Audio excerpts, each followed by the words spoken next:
Hello guys, welcome to KTT biology. Myself Vikas Kumar. हम लोग आज क्लास 12 का second chapter sexual reproduction in flowering plants पढ़ने जा रहे हैं। ये बोर्ड के लिए भी इम्पोर्टेंट है और नीट एग्जाम के लिए भी इम्पोर्टेंट है। बोर्ड 23 के लिए और जो नीट एग्जाम देने वाले हैं 24 में, उनके लिए भी ये इम्पोर्टेंट है। 23 में जो देने वाले हैं उनके लिए भी इम्पोर्टेंट है। तो आइए इस चैप्टर को हम लोग आज कवर करते हैं। सबसे पहले जो भी चैप्टर आपको पढ़ना है उस चैप्टर में स्टडी प्लान को देखते हैं कि कैसे और क्या क्या टॉपिक इसमें कवर करना है।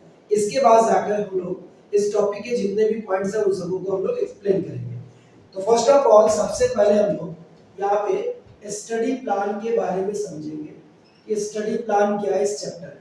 आप अपने पास एनसीईआरटी रखिए और एनसीईआरटी रखते हुए देखिए टॉपिक में सबसे पहले हम लोग को इस चैप्टर का इंट्रोडक्शन पढ़ना है। इस चैप्टर में क्या है इंट्रोडक्शन में रियल में आप रिप्रोडक्शन और टाइप्स ऑफ रिप्रोडक्शन के बारे में पढ़ेंगे, ठीक है। इसके बाद हम लोग यहाँ पे अबाउट फ्लावर्स के बारे में पढ़ेंगे कि फ्लावर क्या होता है। अबाउट फ्लावर्स, जब फ्लावर्स पढ़ लेंगे, फ्लावर की पूरी कहानी हो जाएगी, तब जाकर हम लोग इवेंट्स ऑफ सेक्सुअल रिप्रोडक्शन पढ़ेंगे या इसी को हम लोग phases of sexual reproduction in flowering plant कहते हैं। इन फ्लावरिंग प्लांट्स ये आपको टॉपिक पढ़ने हैं। सबसे पहले प्लांट्स के इंट्रोडक्शन के बारे में कि प्लांट्स के अंदर रिप्रोडक्शन क्या है और किस टाइप का रिप्रोडक्शन होता है। फिर वहां से हम लोग फ्लावर के स्ट्रक्चर के बारे में पढ़ेंगे, फ्लावर के बारे में पढ़ेंगे। फ्लावर के बारे में पढ़ने के बाद हम लोग फ्लावर के द्वारा किया जाने वाला फंक्शन जो कि सेक्सुअल रिप्रोडक्शन है, तो सेक्सुअल रिप्रोडक्शन के कौन कौन से फेज होते हैं हम लोग वो पढ़ेंगे। सेक्सुअल रिप्रोडक्शन के फेजेस पढ़ने के बाद हम लोग फेजेस के अंदर बहुत सारा चीज पढ़ेंगे। फेजेस के अंदर जैसे गैमेटोजेनेसिस पढ़ेंगे, पॉलिनेशन पढ़ेंगे, पॉलन क्रिस्टल इंटरेक्शन पढ़ेंगे, फर्टिलाइजेशन पढ़ेंगे, एम्ब्रियो डेवलपमेंट पढ़ेंगे।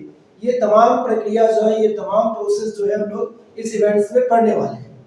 और इसके बाद हमारे पास कुछ एक्स्ट्रा टॉपिक आता है जिसका नाम होता है एपोमिक्सिस एंड पॉली एम्ब्रियोनी। तो हम लोग लास्ट टॉपिक ये भी कवर करेंगे, apomixis poly embryony, apomixis and poly embryony. तो ये कुछ टॉपिक रहा आपको इस चैप्टर के अंदर कवर करने के लिए। तो बच्चों हम लोग स्टार्ट करते हैं। आपने इंट्रोडक्शन स्टडी प्लान देख लिया और जो स्टडी प्लान देखा उसमें introduction, flower, events of sexual reproduction, poly embryony और एपोमिक्सिस को देखा। अब हम लोग एक एक टॉपिक को करके पढ़ते हैं। समझिएगा, ये एकदम बेसिक लेवल से लेकर और नीट लेवल तक का इस टॉपिक को कवर किया जा रहा है। तो सबसे पहला अगर पॉइंट देखा जाए तो हम इंट्रोडक्शन की बात कर रहे हैं। इंट्रोडक्शन, इंट्रोडक्शन का मतलब होता है कि चैप्टर स्टार्ट कैसे हो रहा है। तो चैप्टर में स्टार्टिंग अगर देखें तो 2 पॉइंट लिखा हुआ है। हमारे पास प्लांट्स के बारे में चर्चा करना है कि हमारे पास प्लांट्स होते हैं और प्लांट्स को देखा जाए तो एक प्लांट्स होते हैं क्रिप्टोगैमी और दूसरे प्लांट होते हैं फेंड्रोगैमी। तो क्रिप्टोगैमी और फेंड्रोगैमी का मतलब क्या होता है?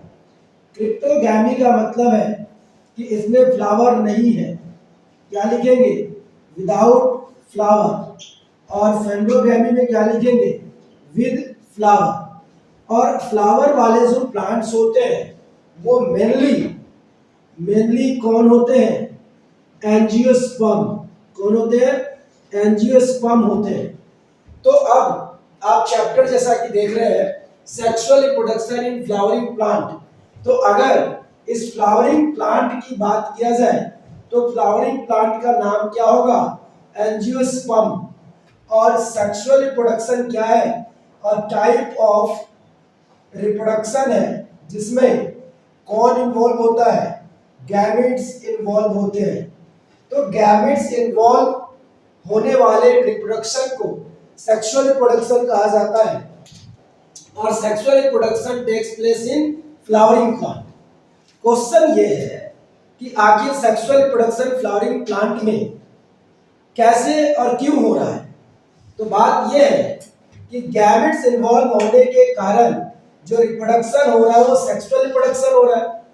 तो for the formation of gamete, for the formation of gametes, gametes के फॉर्मेशन के लिए नीड ऑफ रिप्रोडक्टिव स्ट्रक्चर या रिप्रोडक्टिव ऑर्गन, रिप्रोडक्टिव ऑर्गन की नीड होती है फॉर्मेशन ऑफ गैमेट के लिए। और अगर रिप्रोडक्टिव ऑर्गन की बात किया जाए तो इन प्लांट्स, कौन सा प्लांट्स, एंजियोस्पर्म, एंजियोस्पर्म प्लांट में कौन है, फ्लावर है। कौन है, फ्लावर है, जो कि एक रिप्रोडक्टिव ऑर्गन है। तो इंट्रोडक्शन टॉपिक यहाँ से कंप्लीट होता है कि हमारे पास प्लांट है, प्लांट दो है, क्रिप्टोगैमी और फेनोगैमी। फेनोगैमी फ्लावर वाला प्लांट है और फ्लावर वाले प्लांट एंजियोस्पर्म कहलाते हैं। और इसमें रिप्रोडक्शन सेक्सुअल होगा क्योंकि गैमेट्स इन्वॉल्व होते हैं और गैमेट्स बनाने के लिए रिप्रोडक्टिव ऑर्गन की जरूरत होती है, जो कि फ्लावरिंग प्लांट में फ्लावर रिप्रोडक्टिव ऑर्गन होते हैं। और फ्लावर रिप्रोडक्टिव ऑर्गन होने की वजह से ये क्या बनाते हैं, गैमेट बनाते हैं।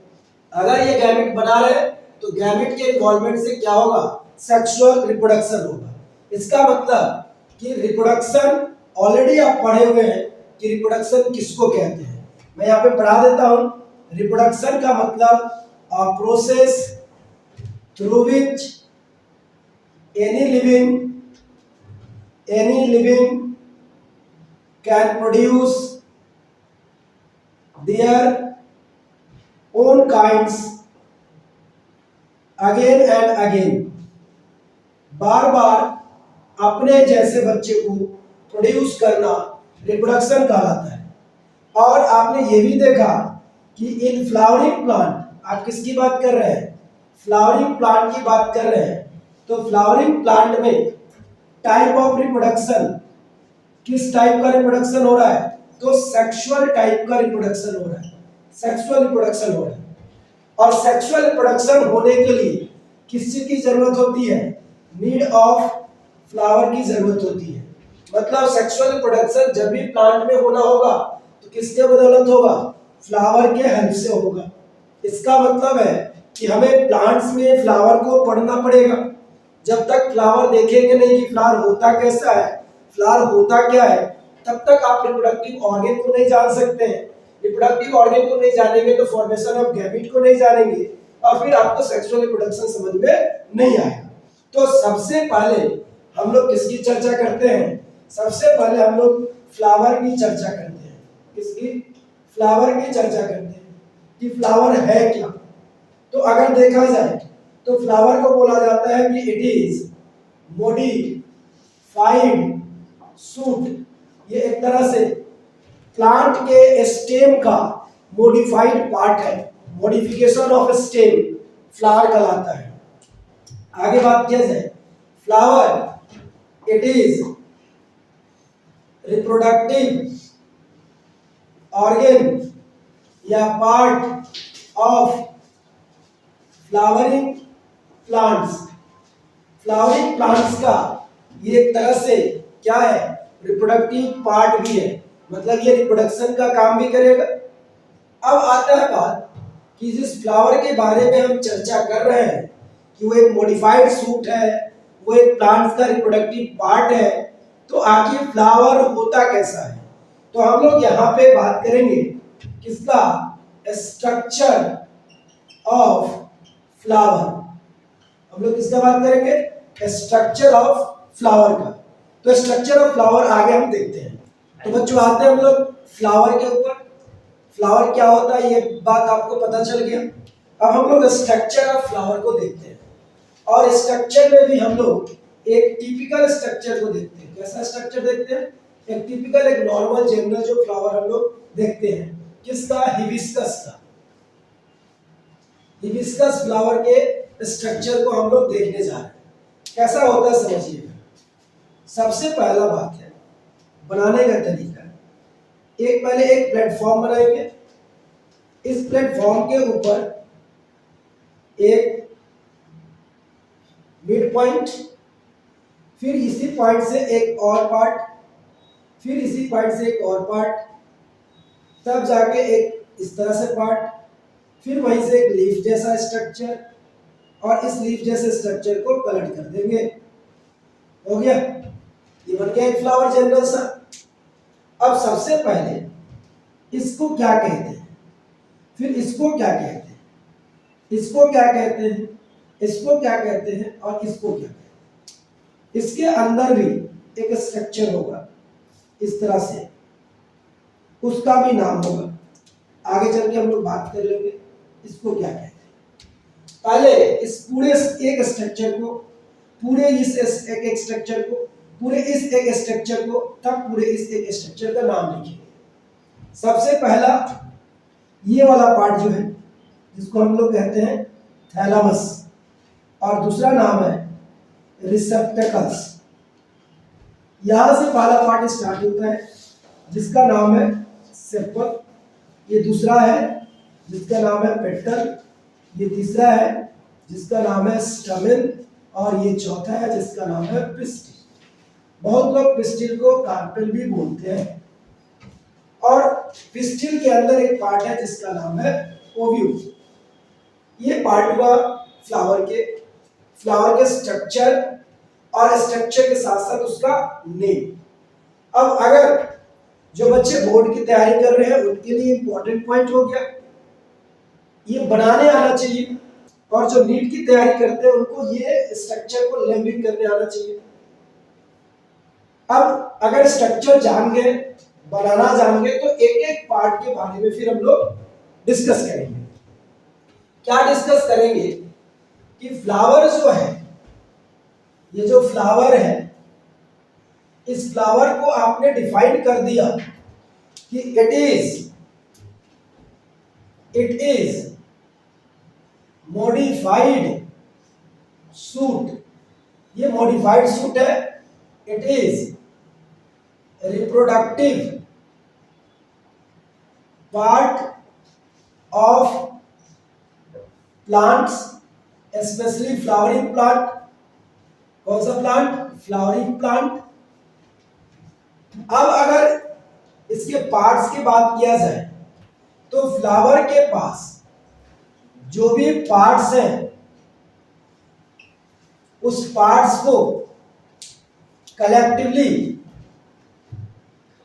क्या कहते हैं? होरोल कहते हैं, या होरोल्स कहते हैं। आगे डिफाइन करेंगे, पहले नाम लिख लेते हैं।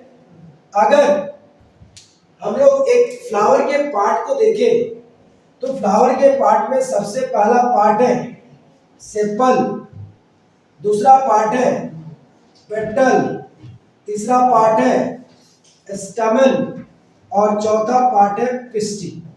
ये चार पार्ट है, और इन चारों पार्ट के अरेंजमेंट को हम लोग होरोल बोलते हैं। क्या बोलते हैं?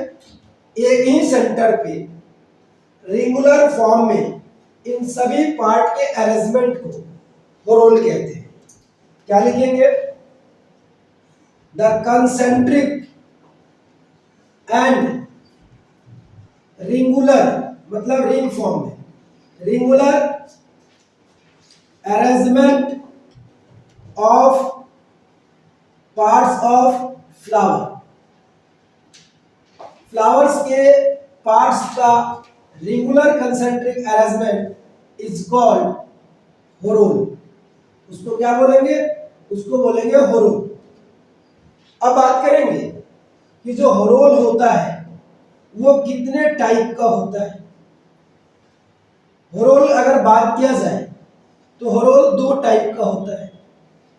सबसे पहला होरोल, जिसको हम बोलते हैं मेन होरोल, फंक्शन के आधार पर, और दूसरा एसेसरी होरोल। क्या बोलते हैं? एसेसरी होरोल। ये जो क्लासिफिकेशन हुआ किसके बेसिस पर हुआ?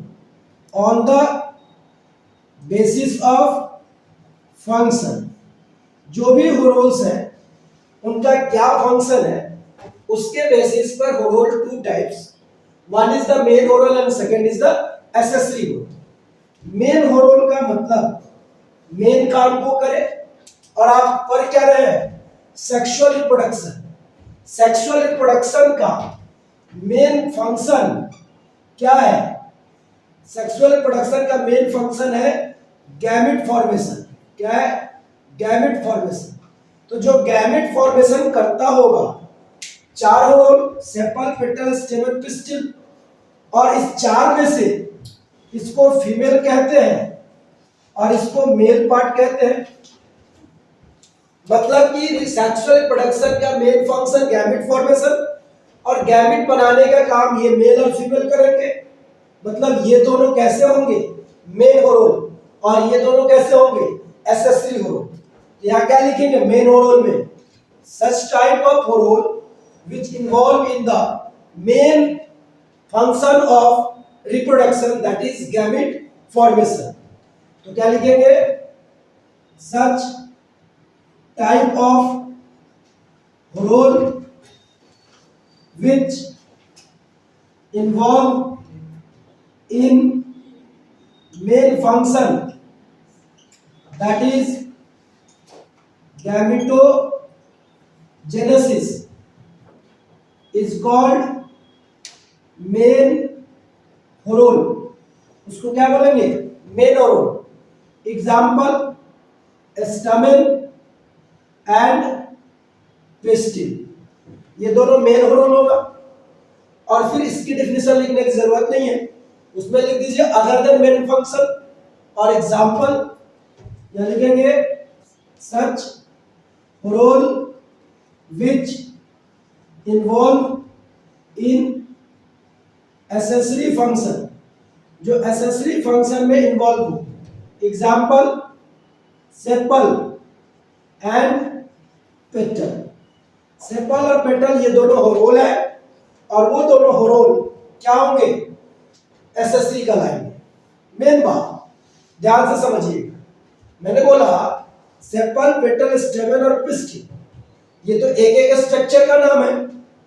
और यहाँ होरोल का मतलब क्या लिखा आपने, the concentric and regular arrangement part of the flower. Flower के जितने पार्ट हैं सबको एक जगह पे क्या कर दो, ग्रुपिंग कर दो। Arrangement, grouping, concentric and regular arrangement, एक ही जगह पे उसको अरेंज कर दो, उसी अरेंजमेंट को होरोल कहते हैं। और इस होरोल में आप जो यहाँ पे नाम लिख रहे हो, स्टमेन और पिस्टिल, सेपल और पेटल, ये तो एक यूनिट स्ट्रक्चर का नाम आप लिख रहे हो, इससे बनने वाले होरोल का नाम लिखना होगा। बात समझ में आ रहा है? तो यहाँ पे मेन होरोल और एसेसरी होरोल में मैंने जो एग्जांपल लिखा, इसको आपको ये गलती नहीं करना है, इसको सुधारना है। मैंने इसीलिए लिखा है कि आप डायरेक्टली बच्चे क्या बोल देते हैं, पूछोगे मेन होरोल तो बोल देंगे सीधे स्टेमेन और पिस्टिल। स्टेमेन और पिस्टिल तो यूनिट स्ट्रक्चर है, मेन होरोल थोड़ी ना है। मेन होरोल और एसेसरी होरोल एक होरोल है, और होरोल किसको रिप्रेजेंट करता है, एक ग्रुप को रिप्रेजेंट करता है। तो आपको ग्रुप का नाम लिखना होगा ना, तब तो जाके सही होगा। अगर ग्रुप का नाम नहीं लिखते तो वो सही नहीं होगा। तो यहाँ पे आप क्या करेंगे, स्टेमेन और पिस्टिल के जगह पे आप सही नाम लिखेंगे एंड्रोशियम एंड गाइनोसियम, ये नाम हुआ आपका होरोल का। और सेपल और पेटल के जगह पे क्या लिखेंगे, कैलिक्स एंड कोरोला। ठीक है, कैलिक्स एंड कोरोला, ये नाम होगा आपका सेपल और पेटल के ग्रुप का। ठीक है, इसको सुधार सकते हो, कैलिक्स। ठीक है, ये अब सही हो गया, एंडोशियम, गाइनोसियम, कैलिक्स और कोरोला, ये सही से आप देख सकते हैं। ठीक है, इसके बाद अब जो होरोल है, इस होरोल के आगे हम लोग कैरेक्टरिस्टिक्स पढ़ेंगे कि सब जितने भी यूनिट स्ट्रक्चर है, इससे होरोल कैसे फॉर्म होता है। चलिए बच्चों, तो होरोल के कैरेक्टर्स के बारे में हम लोग पढ़ने वाले हैं कि होरोल्स जो है unit structure, complex structure, characters और फंक्शन। यूनिट स्ट्रक्चर में सबसे पहले सेपल, और सेपल का कॉम्प्लेक्स स्ट्रक्चर कैलिक्स, और कैलिक्स का अगर कैरेक्टर्स देखा जाए तो कैलिक्स जो होता है वो always green in colour, always green in colour, हमेशा ग्रीन कलर का होगा, और ये लीफ लाइक होगा। इसका फंक्शन क्या होगा? Give the protection, give the protection to the flower in bird condition. Bird condition में या क्या प्रोवाइड करेगा?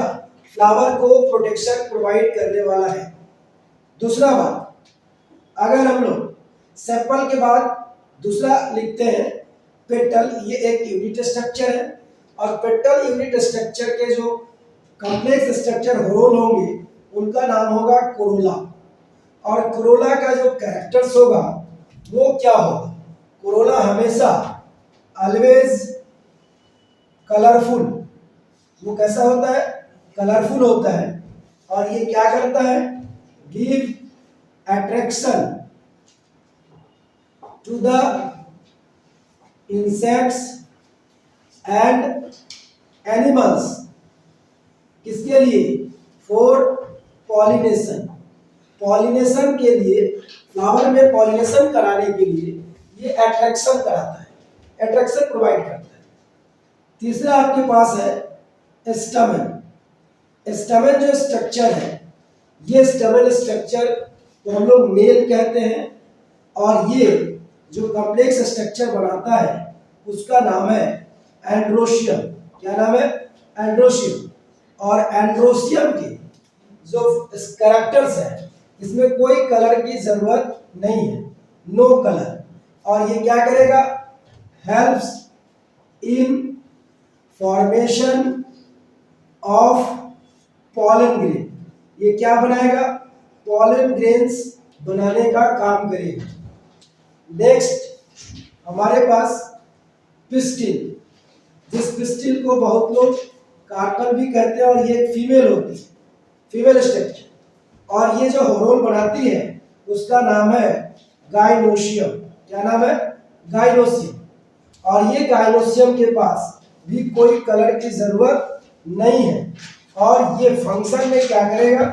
Helps in formation of ovum, ये ओवम बनाने का काम करेगा। तो ये आपका होरोल, और होरोल के साथ उसके कैरेक्टर्स, उसके नाम और उसके फंक्शन। इसमें से कुछ फंक्शन इंपॉर्टेंट है, आप याद रखिएगा। अट्रैक्शन वाला, ऑलवेज कलरफुल, कोरोला कलरफुल होगा, अट्रैक्शन देगा इंसेक्ट और एनिमल को, किसके लिए? पॉलिनेशन के लिए। तो आपको ये बात थोड़ा सा दिमाग में रखना होगा। तो होरोल रिलेटेड जितने भी बातें मैंने बता दी, आप इसको लिख लो। चलो बच्चों, तो हम लोग अब टाइप्स ऑफ फ्लावर को देखते हैं कि फ्लावर कितने टाइप्स का होता है। यहाँ पे टाइप्स ऑफ फ्लावर आपको पता होना चाहिए कि किसी भी चीज को क्लासीफाई करने के लिए अगर आप कैटेगराइज करना चाहते हैं, क्लासीफाई करना चाहते हैं, ग्रुपिंग करना चाहते हैं, तो सबसे पहले ध्यान रखना चाहिए कि उसका बेसिस होना चाहिए। आपके पास कोई ना कोई बेस है जिसके बेसिस पे आप उसको क्या कर रहे हो? क्लासीफाई कर रहे हो। तो सबसे पहला चीज कि बेसिस होना चाहिए। On the basis of presence and absence of whorl, आप होरोल के प्रेजेंस एंड अब्सेंस पर टाइप्स ऑफ फ्लावर को बता सकते हैं, जो इंपॉर्टेंट नहीं है बिल्कुल। ठीक है, बस नाम जानना है। पहले फ्लावर का नाम होता है कंप्लीट फ्लावर, दूसरे का नाम होता है इनकम्प्लीट फ्लावर, और तीसरे का नाम होता है न्यूटेरस फ्लावर। कंप्लीट, इनकम्प्लीट और न्यूटेरस। कंप्लीट फ्लावर का मतलब ऑल होरोल्स प्रेजेंट। इनकम्प्लीट मतलब एनी वन होरोल अब्सेंट, कोई भी एक होरोल अब्सेंट। और न्यूटेरस का मतलब टू मेन होरोल्स आर अब्सेंट। इसको कहते हैं इनकम। नेक्स्ट हमारे पास देखो, इसमें कोई इंपॉर्टेंट नहीं है, कोई एग्जांपल और किसी चीज की बात करने की जरूरत नहीं है, मतलब जस्ट ऐसे ही मैंने बताया। नेक्स्ट है on the basis of presence and absence of sex organ. ये आपके लिए बहुत ही इंपॉर्टेंट है। फर्स्ट चैप्टर अगर आप पढ़े होंगे सेक्सुअल ये रिप्रोडक्शन इन ऑर्गेनिज्म, तो वहां भी आपको ये देखने को मिला होगा। और सेक्स ऑर्गन के बिहाफ पे फ्लावर दो तरह के होते हैं। एक होते हैं यूनिसेक्सुअल फ्लावर। क्या होते हैं? Unisexual flower. यूनिसेक्सुअल फ्लावर का मतलब क्या हुआ? सच type of flower which has only one sex organ, केवल एक सेक्स ऑर्गन होना चाहिए। इसका एग्जाम्पल, अब आपको एग्जाम्पल लर्न करना पड़ेगा, रट्टा मारना पड़ेगा, क्योंकि एग्जाम्पल ऐसे ही बोल देने से नहीं होगा, आपको एग्जाम्पल को स्पेशली ध्यान रखना होगा। दूसरा, बाइसेक्सुअल फ्लावर। बाइसेक्सुअल फ्लावर का मतलब होगा सच टाइप ऑफ फ्लावर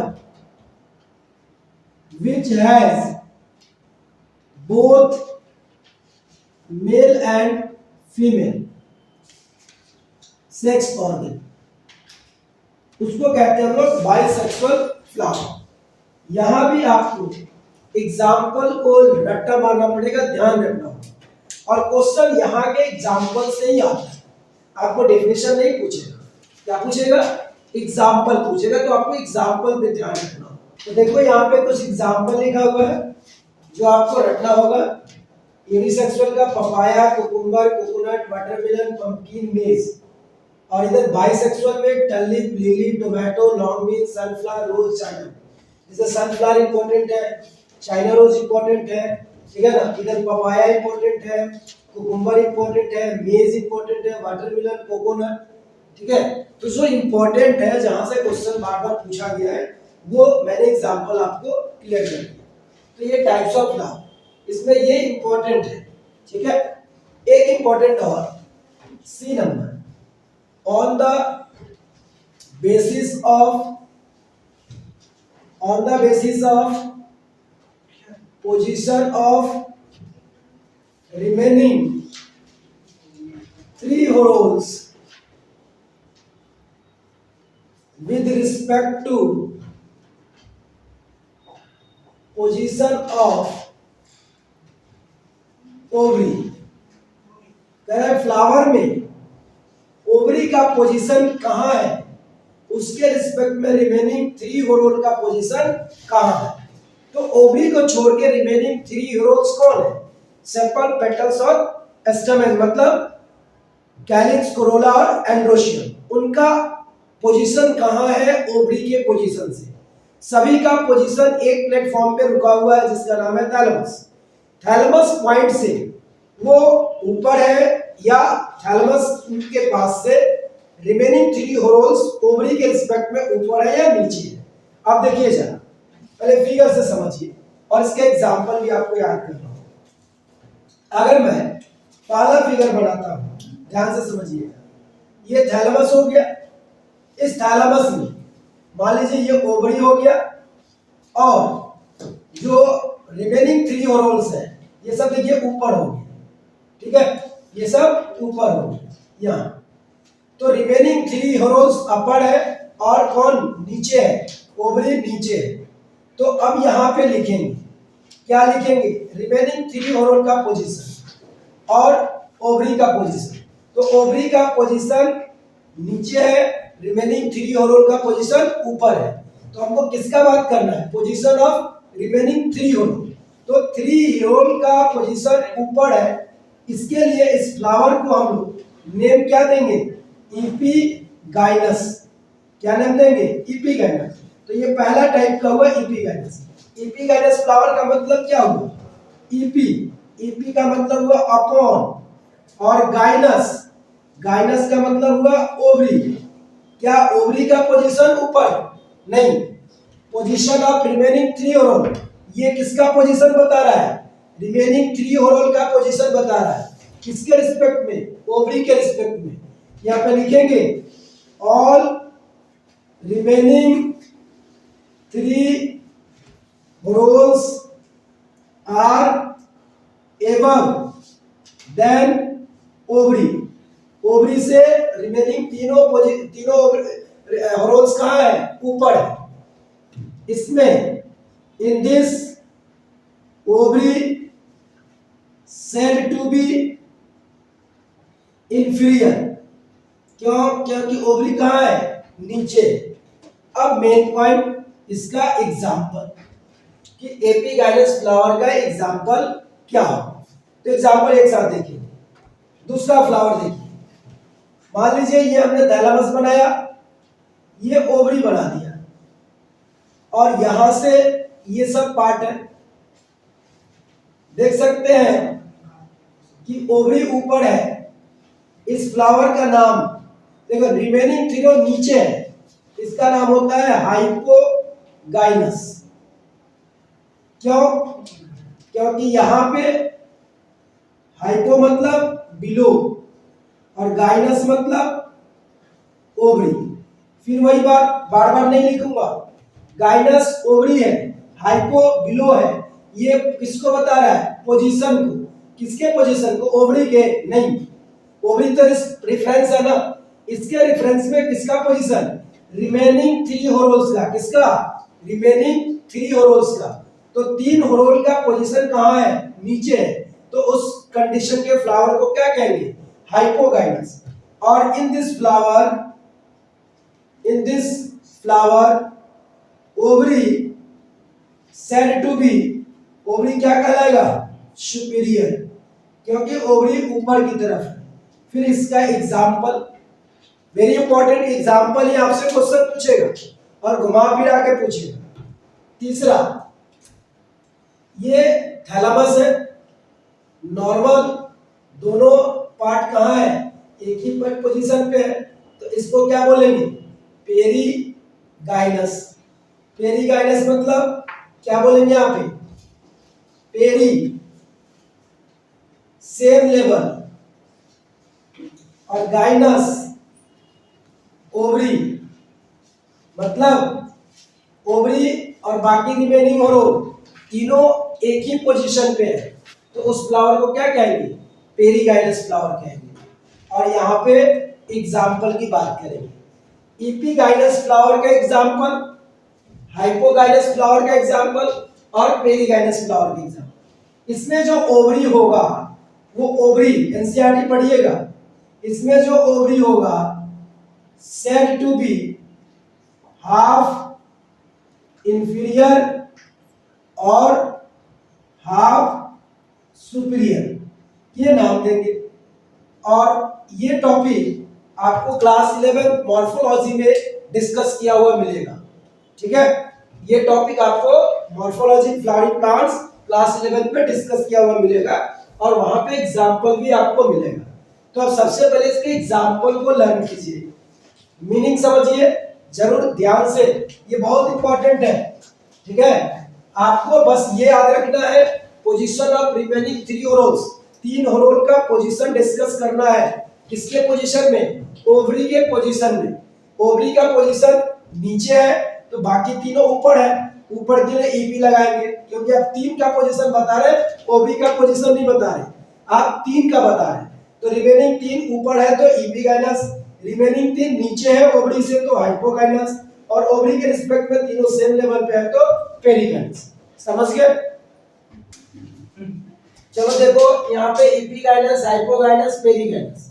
इपीगाइनस के example sunflower, guava, cucumber, coriander apple, इधर brinjal, China rose, mustard, plum, peach rose. आपको एग्जांपल जब भी आए रटना ही पड़ेगा, विदाउट एग्जांपल रटे हुए नहीं चलता है काम। तो आप इनको और इनको याद करो, और इन दोनों में से आप सेलेक्ट करके और इनको चेक कर लोगे कि इसमें कौन सा एग्जाम्पल आएगा। क्वेश्चन जब आप देखोगे प्रीवियस ईयर का तो कुछ इसी तरह का दिया हुआ है कि उसमें आप उसको डिसलेक्ट करके और देख सकते हो कि उसमें कौन सा आंसर होगा और कौन सा आंसर नहीं होगा। तो ये फ्लावर का कैटेगराइजेशन रहा, क्लासिफिकेशन रहा। आप इसमें सबसे पहले यूनिसेक्सुअल बाइसेक्सुअल को इंपॉर्टेंटली देख लेंगे और सबसे इंपॉर्टेंट यहाँ ये आपका है हाइपोगाइनस, एपिगाइनस और पेरिगाइनस, जिसका ओवरी क्या कहते हैं ये पॉइंट ध्यान में रखना होगा और एग्जाम्पल कौन सा है ये आपको ध्यान में रखना होगा क्योंकि यहाँ से क्वेश्चन पूछता है। ठीक है, और यहाँ के बाद हमारे पास छोटा सा टॉपिक रहा फ्लावर के इंपॉर्टेंस के बारे में। हमने फ्लावर की पूरी कहानी आपको सुनाया। ठीक है, तो थोड़ा सा इंपॉर्टेंस ऑफ फ्लावर भी हम लोग देख लेते हैं। तो इंपॉर्टेंस ऑफ फ्लावर को हम लोग देखते हैं, क्या फ्लावर इंपॉर्टेंस रखता है। इंपॉर्टेंस फ्लावर का सबसे पहला इंपॉर्टेंस तो ये है कि फ्लावर क्या करता है, हेल्प्स इन अट्रैक्शन। ये फ्लावर सबसे पहले अट्रैक्शन में हेल्प करता है। दूसरा, हेल्प्स इन सेक्सुअल रिप्रोडक्शन। और तीसरा, यूज एज, इसको ऑर्नामेंटली हम लोग यूज करते हैं, यूज एज मेडिसिन। इसके अलावा यूज टू डेकोरेट होम, और इसका वैल्यू है या आप इसको और भी इसका इंपॉर्टेंस है, इंपॉर्टेंट फॉर या ऐसे लिख सकते हो, इसका importance use to express the human feelings like love, affection, sadness, happiness, etc. ये भी कर सकते हैं। एक इंपॉर्टेंट और है कि फ्लावर के पास ऑर्नामेंटल वैल्यू होने के साथ साथ कल्चरल वैल्यू भी होता है, इकोनॉमिकल वैल्यू भी होता है। तो they have cultural and economical value. कैसे, आप इसको कल्चर भी कर सकते हैं और इसको आप सेल करके पैसे भी कमा सकते हैं। तो ये रहा इंपॉर्टेंस ऑफ फ्लावर का, आपको ये देखना है और बाकी सब जनरल है, ये सभी पूछते हैं। ठीक है ना, लेकिन आपको इस टॉपिक पे बात करना है। तो ये इंपॉर्टेंस ऑफ फ्लावर है। तो जो आज के लेक्चर में आपने क्या सीखा, sexual reproduction in flowering plant के इंट्रोडक्शन से लेकर के और फ्लावर के बारे में आपने कंप्लीट नॉलेज को गेन किया। फ्लावर क्या होते हैं, फ्लावर कैसे होते हैं, फ्लावर के पास क्या क्या पार्ट्स होता है, रोल्स क्या कहलाता है, रोल कितने टाइप के होते हैं, रोल का जो है यूनिट स्ट्रक्चर, कॉम्प्लेक्स स्ट्रक्चर क्या होता है, उसके कैरेक्टर्स और फंक्शंस क्या होते हैं। इसके साथ साथ आपने पढ़ा कि फ्लावर के कितने टाइप्स होते हैं अलग अलग बेसिस पे, और लास्टली आपने फ्लावर के इंपॉर्टेंस को देखा। कुछ टॉपिक आपको क्लास 11 मॉर्फोलॉजी से मिलेंगे और बाकी कुछ टॉपिक आपके chapter reproduction in flowering plant से मिलेंगे। तो हमने फ्लावर के रिस्पेक्ट में जितनी भी बातें करनी थी वो बोर्ड लेवल से लेकर और नीट लेवल तक सारी चीजें मैंने डिस्कस कर दिया। आप कंटिन्यू इस लेक्चर को देखिए, समझिए और नोट्स बनाएं ताकि आपको फ्यूचर में काम आएगा। Thanks for watching this.